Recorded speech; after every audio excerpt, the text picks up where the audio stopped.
Today I am going to continue the discussion of the jewel ornament of liberation.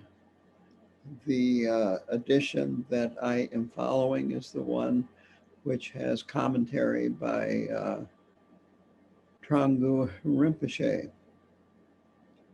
And so I'm going to start out with chapter 3, which is titled Precious Human Life. And this chapter is about countering laziness and a particular type of laziness. There are three types of laziness in Buddhism. And this type of laziness is the discouragement or putting oneself down for no good reason. That it's very easy to think that, oh, I can't do this, it's too difficult, and so on and so forth.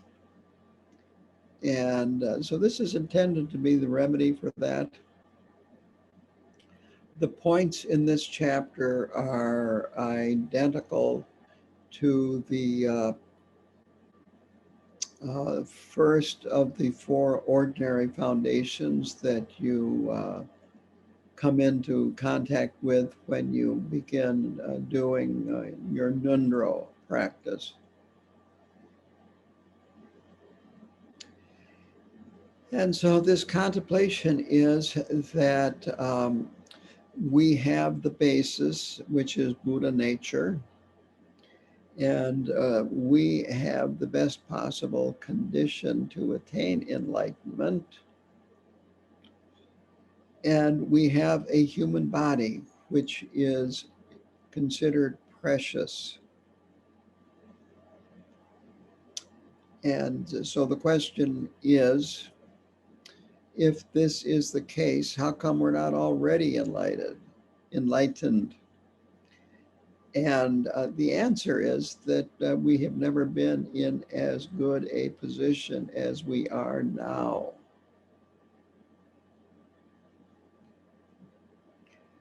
At the end of the chapter, he says that we should make use of this special opportunity in the best possible way by practicing diligently in order to realize the ultimate fruit of practice.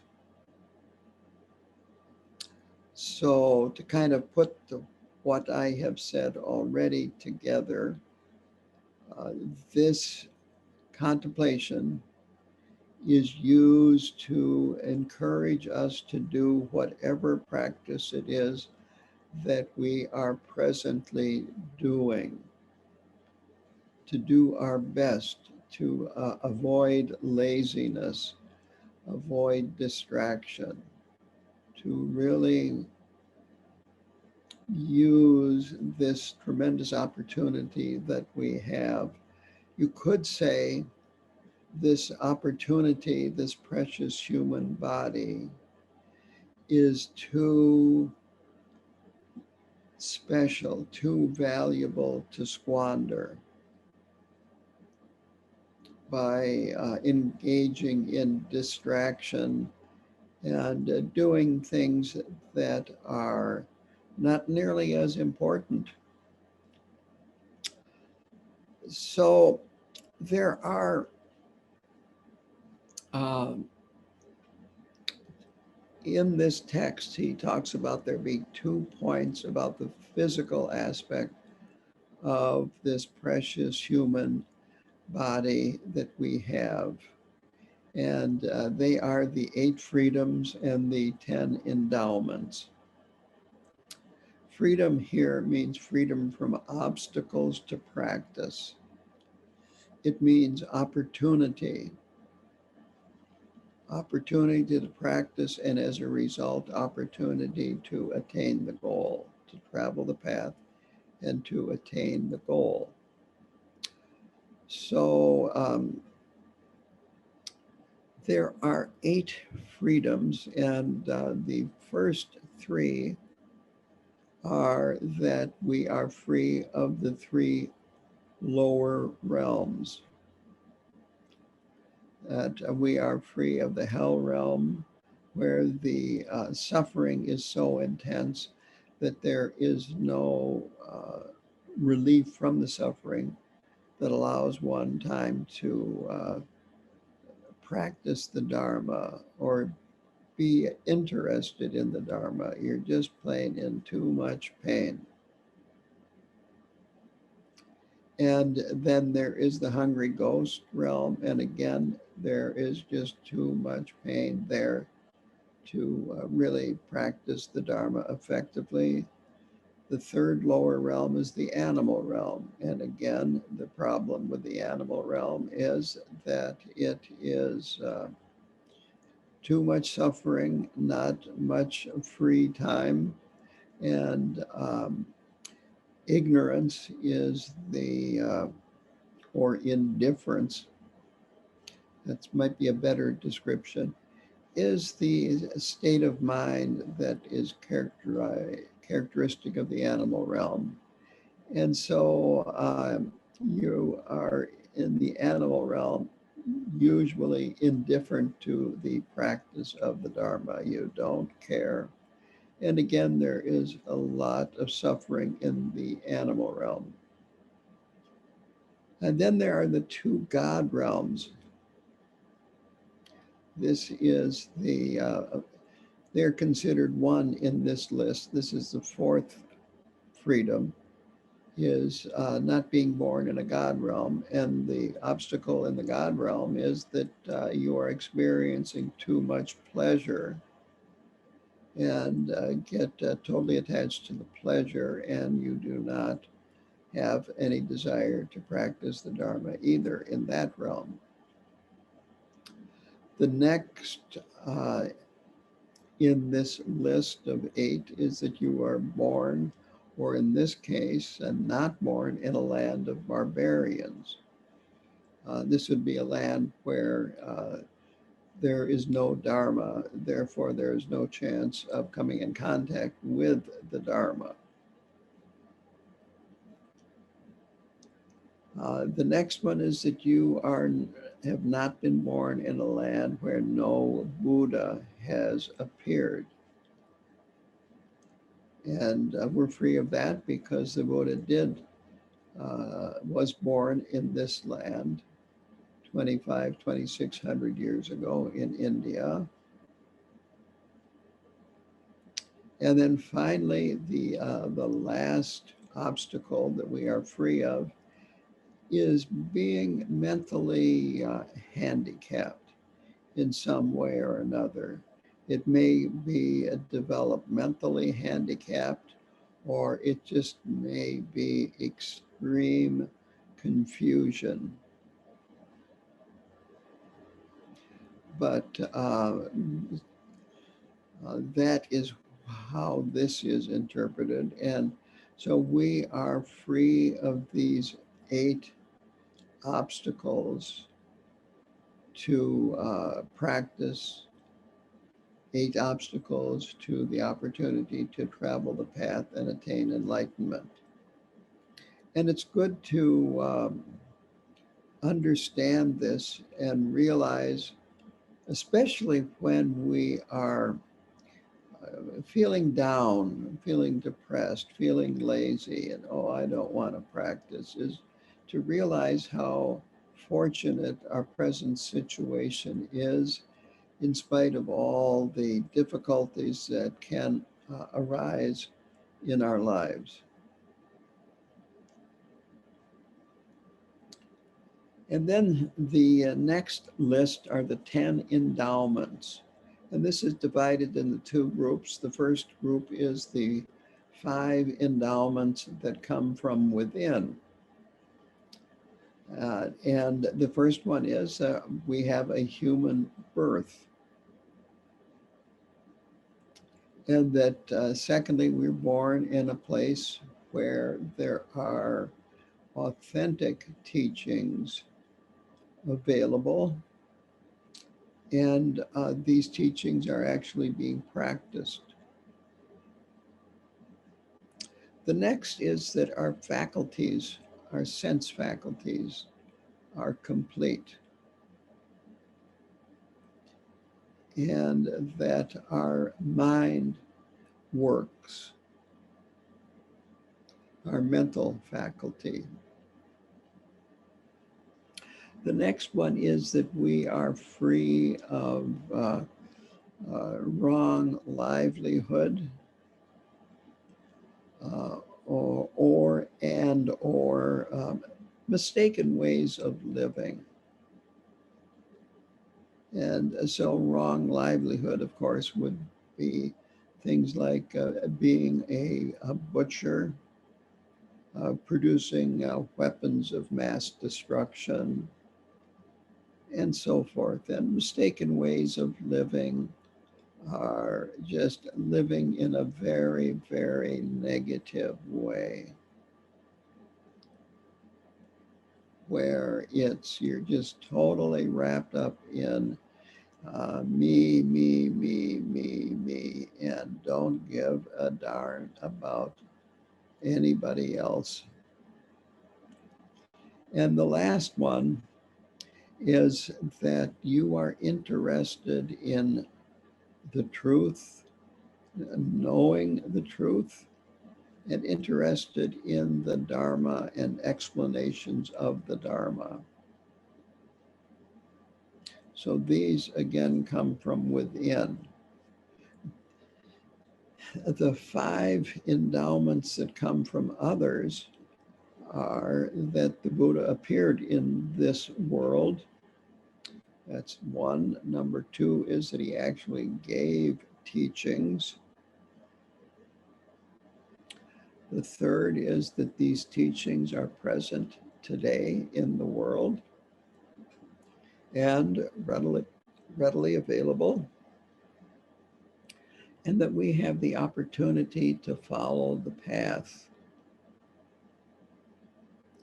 that we have guides in practice. We don't have to make it up as we go along. We don't have to get a book and then try to figure out how to chant Chenrezig, for instance, or how to meditate. So these come from the outer environment and from others. Again, it's good to contemplate these from time to time, especially when you are having obstacles to your practice, when you're feeling discouraged.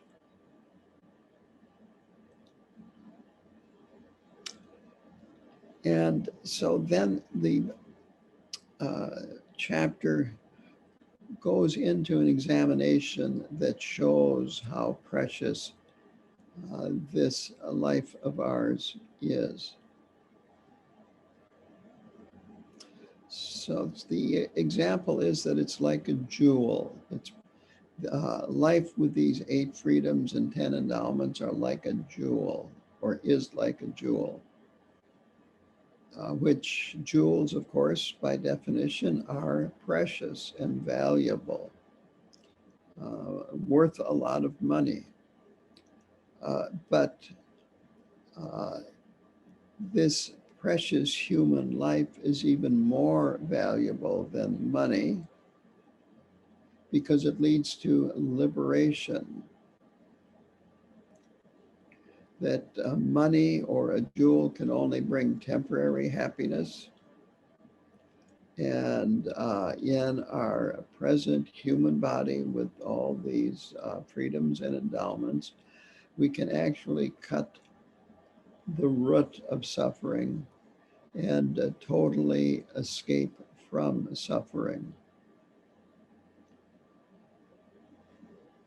So this is actually more precious than a jewel, but that is the example that is used as a jewel. Then he has 3 examples of how to use this life to attain the goal. And the first one is the example of a boat. that a boat takes us to the other side of a river.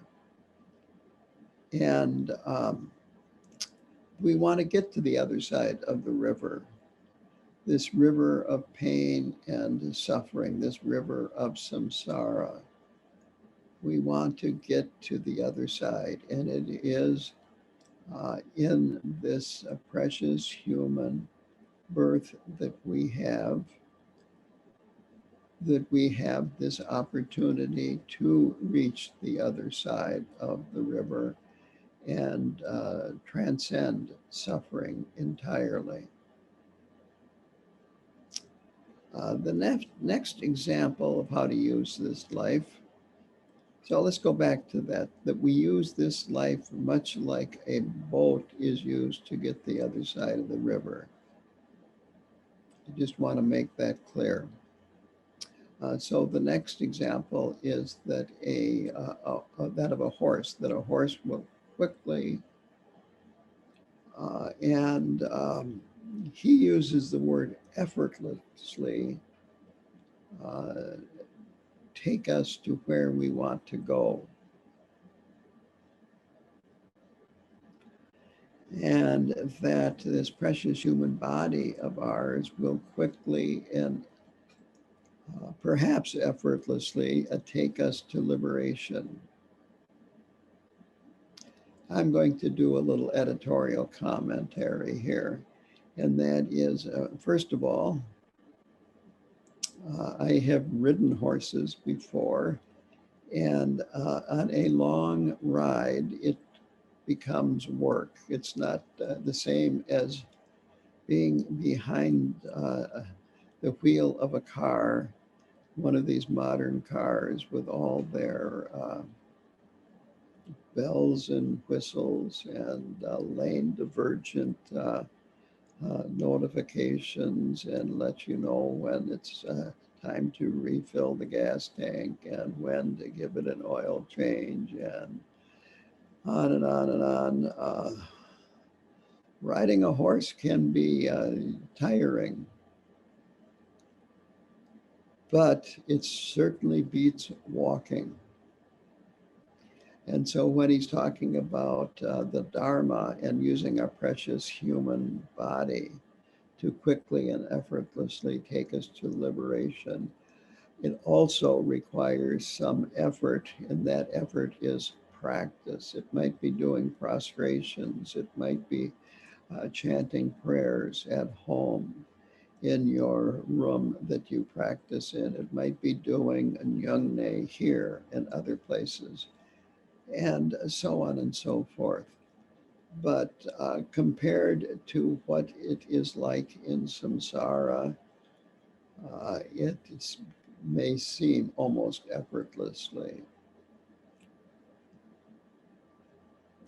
And once you develop a very strong, enthusiastic effort, this is diligence, then there is much less effort needed to get into the shrine room, to practice, and then want to come back and do it more, and maybe even extend the number of the amount of time you spend in the shrine room when you're practicing.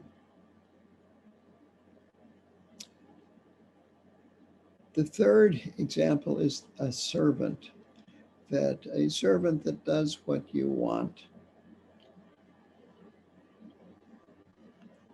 And so this human body of ours is a bit like that we want to attain liberation, and this body will lead us to liberation if we use it properly and do not squander it.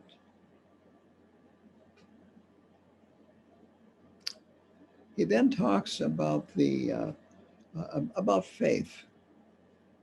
Very simply, faith. And there are three types that he talks about: trusting faith, longing faith, and clear faith.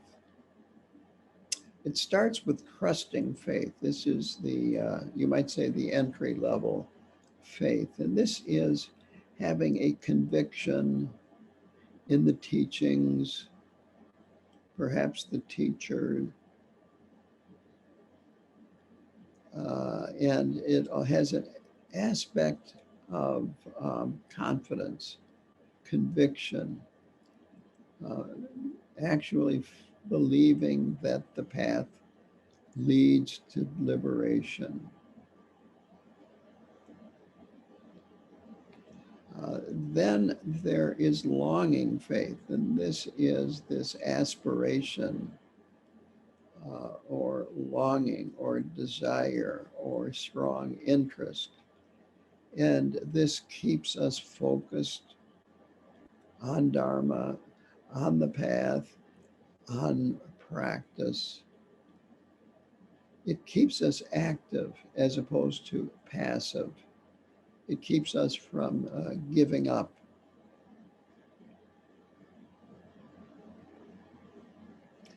And then the third is clear faith.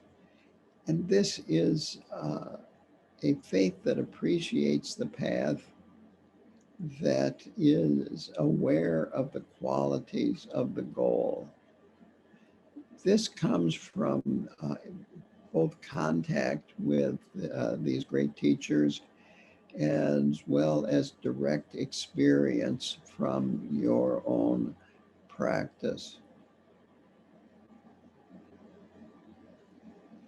And this is why it is clear, because as you have traveled the path, things have clarified.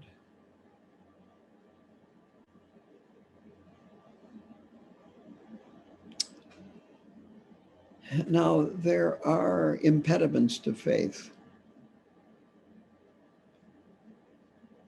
And this is an important part here, and that is that the faith, regardless of which of those three that you have, it needs to be stable and firm. Uh, Without this stability and firmness, that we don't complete the practices, that inner obstacles arise.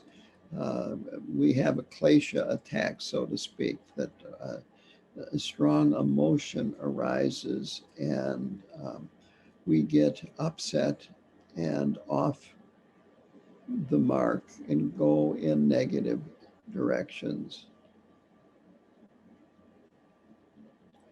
That he talks about anger, that we get caught up in harming others or thinking about harming others and don't have time to practice. When we do practice, the anger just keeps coming up and we're distracted. And we quit practicing early because we're so distracted that we feel we're not accomplishing anything. When in actuality, what you are accomplishing is the habit of putting anger ahead of practice. Desire is an obstacle, and it becomes this way when we decide that our desires are more important to pursue than Dharma practice.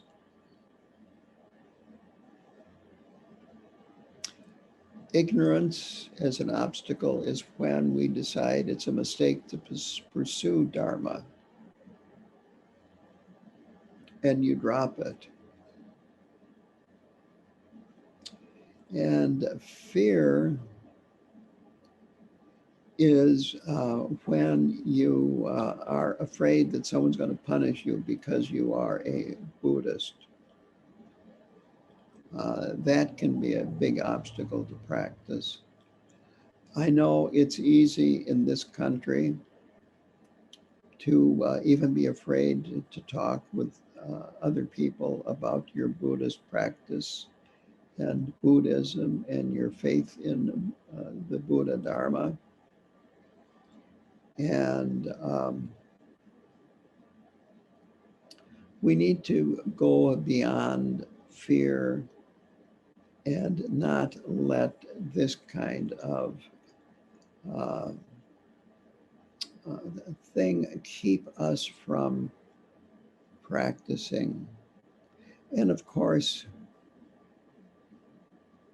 we don't want to allow other people to convert us to another form of religion. That we want to be firm in our faith and confidence and conviction in the Buddha Dharma and the Buddhist path. So that completes that chapter. The next chapter is titled Spiritual Friend.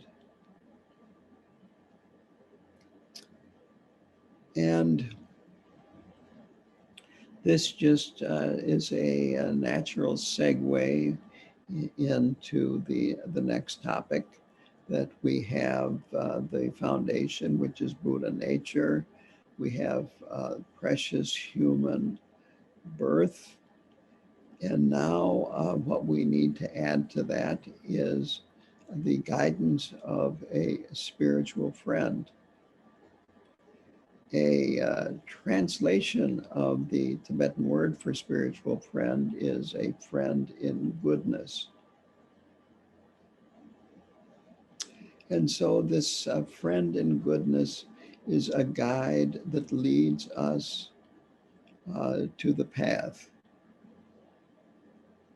And also a guide that keeps us on the path, keeps us from diverging from the path. And we need a spiritual friend because due to our accumulation of karma and negative habitual patterns, it's very easy for us to engage in negative actions of body, speech, and mind. And doing things with our body, speech, and mind that are positive and are beneficial and will help us progress on the path can be very difficult. So the spiritual friend is crucial for us to travel the path. There is a list here of 3 reasons why we need a spiritual friend. And the words of the Buddha, in other words, from the sutras, it is explained that we receive good qualities from the Lama. A very high form of devotion to the Lama is to want to be like the Lama. But just being around the Lama is excellent, and it helps give you guidance on how to behave, what to avoid, and so forth. It's also good to attend to the Lama.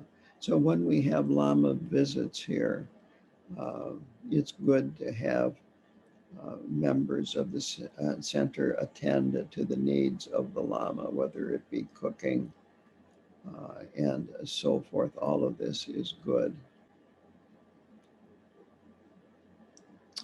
The next point about this is that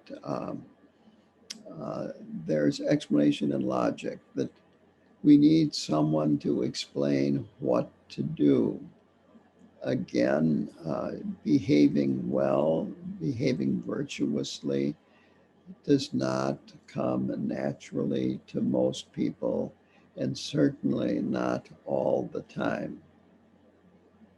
That we need help, we need explanations, we need to know this fine line between being beneficial and being harmful.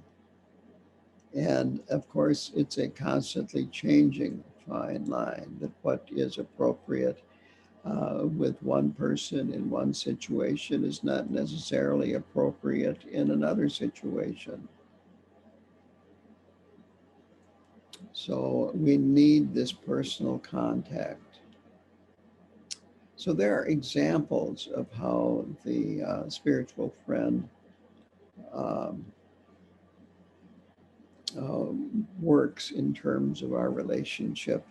That, first of all, he is a guide. He or she is a guide that knows the path, that the spiritual friend knows the path, is very familiar with it, and as a result of this, can make it easier for us to attain our goal, which is liberation. The spiritual friend can also be looked at as an escort, that as we are traveling the path, we need protection from outer and inner obstacles. And the spiritual friend can and will do this.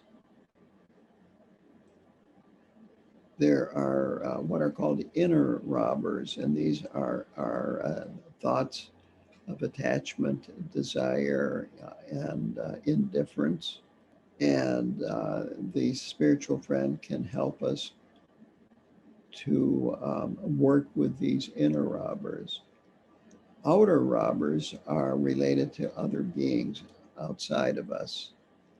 And when they bring up strong desire or anger and irritation and resentment or indifference, that we need to work with these situations too. And again, the spiritual friend can guide us through these experiences, these outer robbers, in a way that is beneficial and that we can actually gain wisdom from.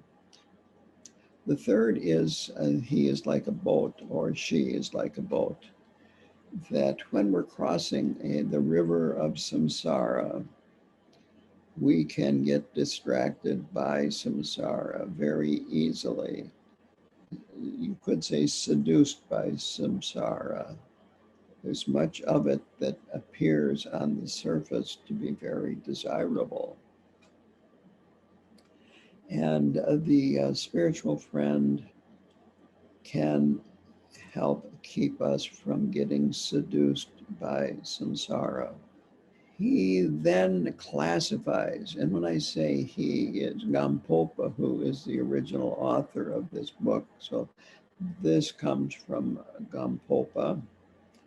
Classifies spiritual friends as ordinary beings, bodhisattvas, Nirmanakaya Buddhas, and Sambhogakaya Buddhas. Now, ordinary beings tend to be the first spiritual friend that we come in contact with. They are, shall we say, the most common. They, and I consider myself an ordinary being, by the way.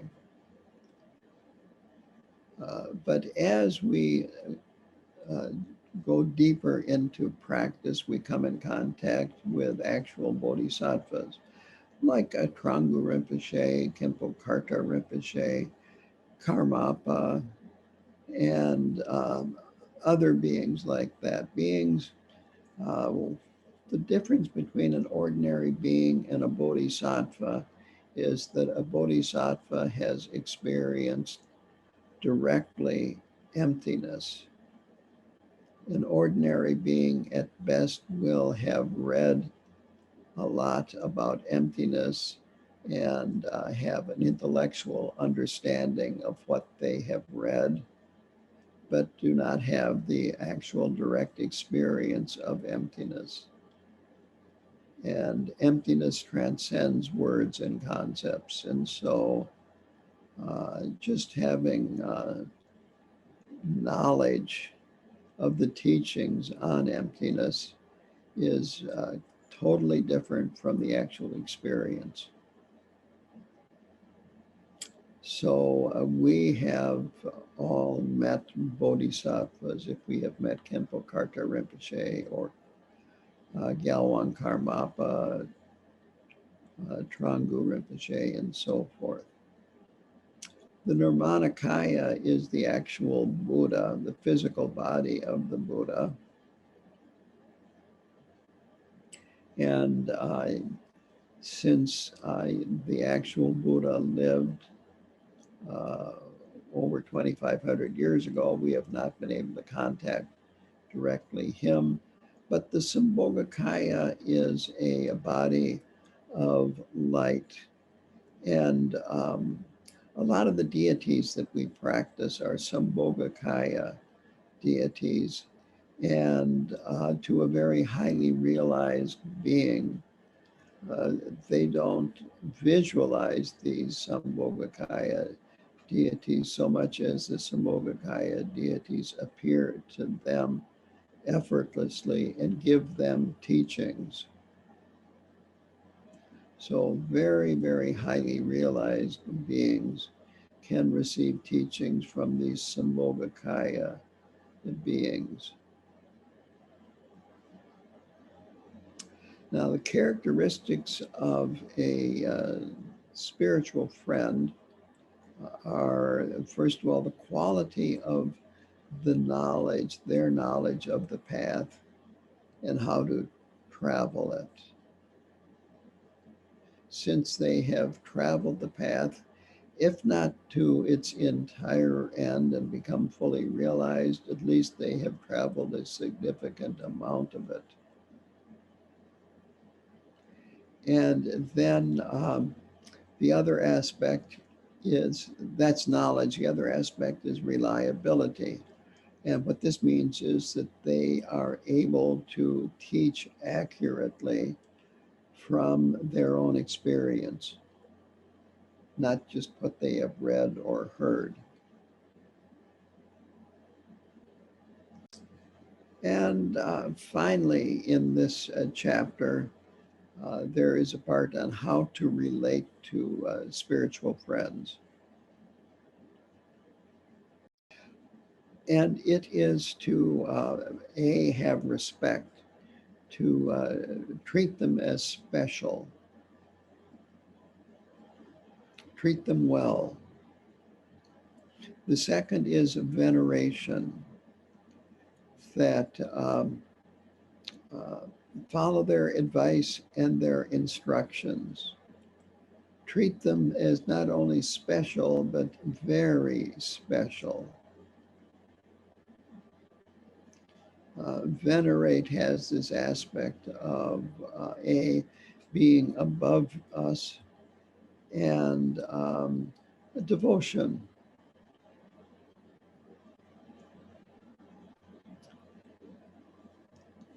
And then the next aspect here is to practice their teachings. See the Dharma as medicine, and that you are sick, and this medicine will cure you. So follow the instructions of the spiritual friend and practice. And finding the benefits of having a spiritual friend is that you won't fall into the lower realms, the animal realm, the hungry ghost realm, and the hell realm. You won't go astray, and finally you will quickly reach the goal. The question is, in this chapter, the term geshe is used as meaning spiritual friend. And in the Galupa tradition, geshe is used as a academic degree and a term of honor. And are they the same or are they different? And quite honestly, I don't know. And I suspect they are different, but I honestly do not know. And I'm just going to drop it at that. That's a very good question. The question is, are all, shall we say, emanations of light, all experiences of a being made out of light, then Sambhogakaya?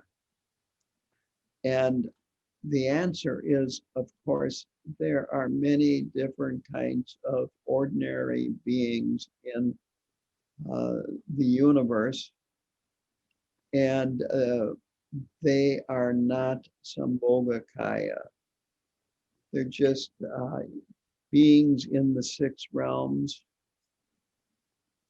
that have the ability to appear and for you to see them.